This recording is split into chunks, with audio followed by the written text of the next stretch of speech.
welcome to the first edition of Jack and Rush, and boy, do we get to start out on such a great topic. And I've been waiting all day to rip into this new Mike Rice turmoil that's going on at Rutgers. I'm Kevin Jackman. Alongside me this evening will be Jeremy Rushing. And Jeremy, just your first gut reaction to this Mike Rice video. You know, I've seen a lot of things in college basketball this week that have made us sick to our stomachs. The whole Kevin Ware injury on Sunday, and now this, which, you know, you can't control the Kevin Ware injury, but you can control this. And what he's doing to his players is absolutely unacceptable. It'd be one thing if he was giving them a little shove to kind of egg them on a little bit, but to throw basketballs and call them the F words and words that just should not be used in that type of setting. Unbelievable to me. Absolutely unbelievable. I was in shock. By the way, the audio clip courtesy of ESPN, their production of this certain topic. And thank God for ESPN, because this was a report that would have been left on the desk of administrators at Rutgers who had this videotape since November of 2012. And suspended this guy for 3 games, fined him $50,000. That is not even close to being the appropriate actions for the things that we saw in this video.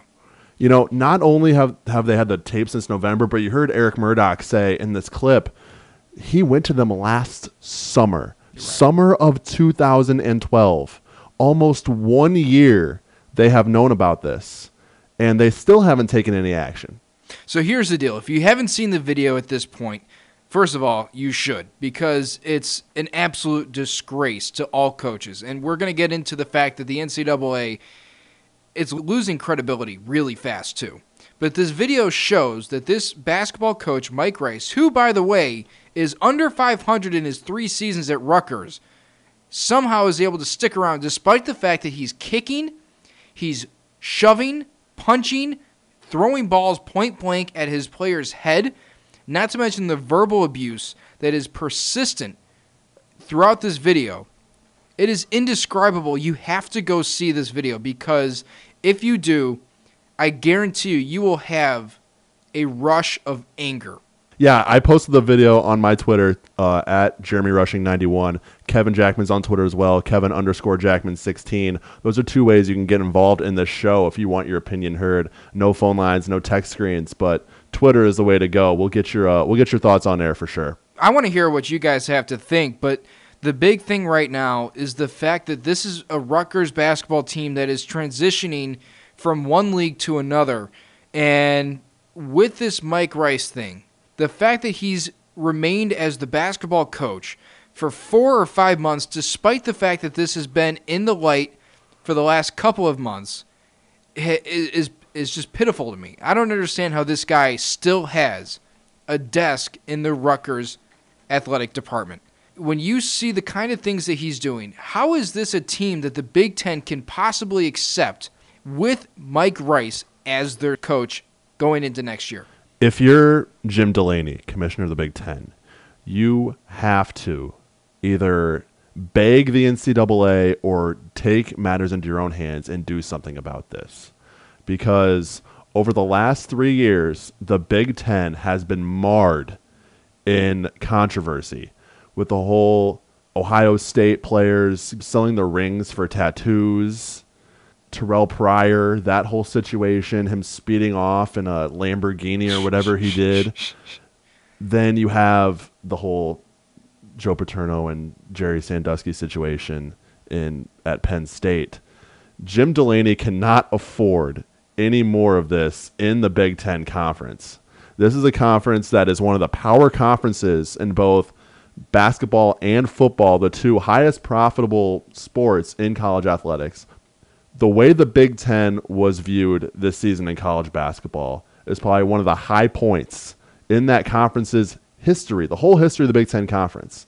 The way that every team in the Big Ten performed this season in college basketball, you had a high point.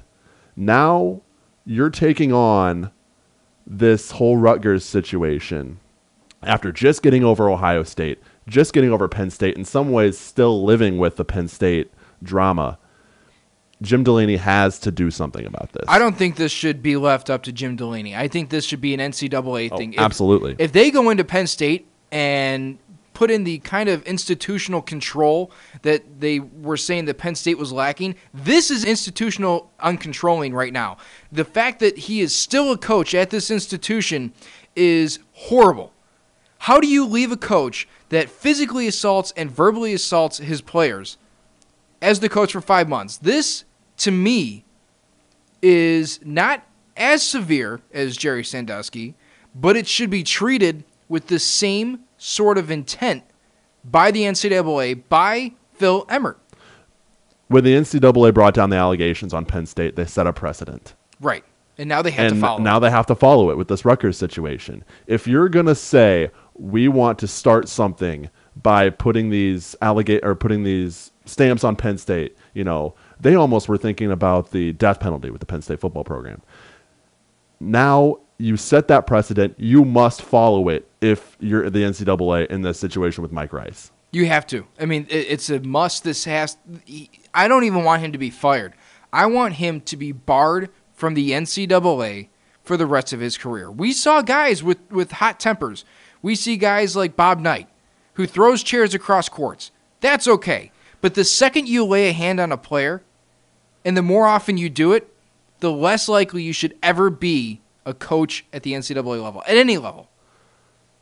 We've seen John Chaney at Temple almost get into a fight with John Calipari in a press conference room. We've seen, like you said, Bob Knight throw chairs, get angry at refs, yell. But where that ended is these coaches love their players. They would do anything for their players. And I would love to see Bobby Knight's reaction to this. I would love to hear it. Because, this is one of the fieriest coaches in sports history. But at the end of the day, he still cared about and treated all those players that he had over the years like it was a son to him. And he's been quoted in saying that. So there's a line between being fiery and being illegal. I think it's illegal. A monster. Yes. And Mike Rice has not only towed that line, he's crossed it completely. He's blown that line to smithereens. What sickens me is the fact that this guy is a coach at the highest level of college basketball. And the fact that he still takes advantage of his position. The fact that he thinks he can get away with physical and verbal abuse of his athletes. I want to see him go to the professional ranks and act this way. His ass would get beat. I'm not going to lie. Yeah. Can you imagine him trying to treat professional athletes this way? He'd be gone in a day. Absolutely. The players the players would probably react. So why didn't the Rutgers players? That's what I don't understand. I don't know. Why didn't any of them come forth? That's what I want to know. Why didn't any of them come forth? What threats were made to them to make them not come forth? Because if my coach did that to me, I would go to the AD in a second. Yeah. In a second. Say, this is not right. I did not come to Rutgers for this. And how did only one assistant coach go to the AD? This guy was being filmed day in and day out by personnel not even associated with the basketball team. How did they not come forward? This is the type of behavior that isn't, you can't just go, well, I thought it was okay. I thought it was something that's going on across. No. Are you kidding me? You're throwing. Now, this is where you have to watch the video because he is literally 7 feet from a basketball player, chucks a basketball as hard as he can at the player's head. I think this is probably an appropriate time to kind of take this and apply this to the NCAA as a whole. Because like we mentioned earlier, with the Ohio State, with the Penn State, with the Miami, Florida, with all these sorts of institutional control issues that we've seen throughout the last couple of years, how much credibility has the NCAA lost? Even before this, just a ton. And if they react in a quick and in a manner that is justified, they can start redeeming themselves. This is their chance. This is the NCAA's chance to kind of not clear their name, but to start being looked at in a positive light again. But the damage is already done. You look over the last couple of years and coaches that were once considered some of the best in their sport. You look at Joe Paterno, Jim Tressel at Ohio State. I can't think of the guy right now down in Miami of Florida. but those three coaches, all highly respected before these incidents, are now all shamed in the public eye. Absolutely. And now Rutgers will be looked at in that light. The coaches in the NCAA are given way too much power. If you look at what Steve Alford just did, he signed a 10-year extension with New Mexico. Less than a week later, he gets to leave New Mexico and go to UCLA. How does that happen? The players in the NCAA are locked up so tight with their commitment. How do the coaches not even have to follow a little bit of that? I don't understand it. Well, if anybody out there does, feel free to text into the show. You can tweet into the show.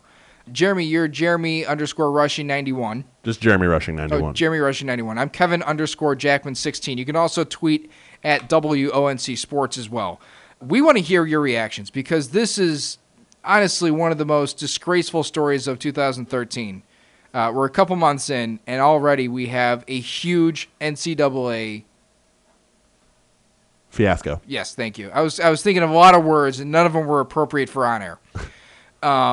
So let us know what you think. After the break, we're going to talk some Chris Collins. But if you have a thought on this Mike Rice thing, please tweet it in. We want to get your thoughts. We want to respond to them. Coming up after the break, talking about Chris Collins and his being introduced as Northwestern's head basketball coach. You're listening to Jack and Rush on WONC Sports UStream.